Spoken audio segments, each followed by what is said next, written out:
আরে কি ব্যাপার, ফোনটা ধরলো না কেন?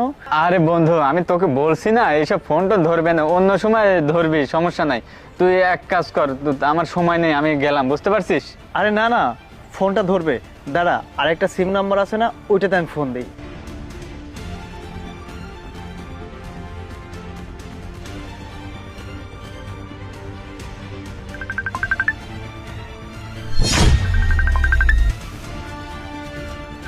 আরে বন্ধু, আমি তোকে বলছি তো ফোন ধরবে না, তুই কেন খামাখা সময় নষ্ট করতেছিস বলতো?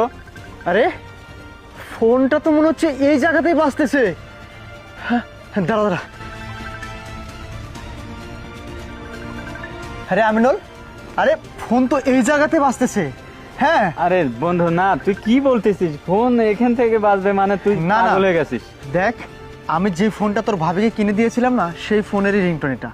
এই জায়গাতে বাজতেছে। এক কাজ কর, তুই এই হেলমেটটা খুলতে বল। আরে বল না, বলছি। তোকে বলছি না আমি আমার বউয়ের মুখ খারাই দেখাবো না, তুই বুঝতেছিস না। আরে আমিনুল, দেখ এখন কিন্তু ফাজলামো করার সময় না। আমি বলছি এটা খুলতে বল, না হলে কিন্তু আমি ট্রেনে খুলবো।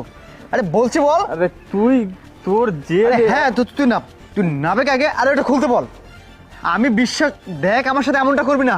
আমি কিন্তু ইচ্ছে করছে এখনই খুলে ফেলবো এটা। এই এই খুলো তো, এটা খুলো।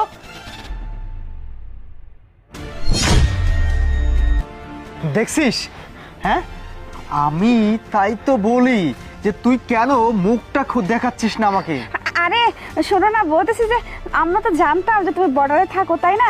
এর জন্য আমি কি করছি, নামতে হবে না, ওখান থেকেই কথা বলো, বুঝে গেছি তো। হ্যাঁ বলো বলো, বর্ডারে কি বলো? মানে আমরা দুজন মিলে যাচ্ছিলাম তোমাকে সারপ্রাইজ দেওয়ার জন্য। তোমার বন্ধুরা আমি এটা প্ল্যান করছিলাম, এর জন্য যাচ্ছিলাম আর কি। তুমি ভুল বুঝতেছো। ও আচ্ছা, আমি ভুল বুঝতেছি না। আর আমিনুল, আরে বন্ধু হয়ে বন্ধুকে এইভাবে মানুষ ঠকায়? হ্যাঁ, আরে তুই তো আমার এই জায়গায় ছুরি মারছিস কেন? এমনটা তুই কেন করলি? আরে তুই সত্যি কথা কেন বললি না? এতক্ষণ আমার সাথে কেন তুই মিথ্যা কথা বলে আসছিস? আর এই যে তুমি, বাহ, আমার বন্ধুর দামি একটা গাড়ি পেয়েছো, ও অনেক টাকা পয়সা আছে, ও অনেক সময় দিতে পারবে, তার জন্য ওর পিছনে উঠে চলে যাচ্ছ, তাই না? না, সি সি সি, তোমাদের মতো মেয়েদের কারণে না আজকের সমাজে এই অবস্থা।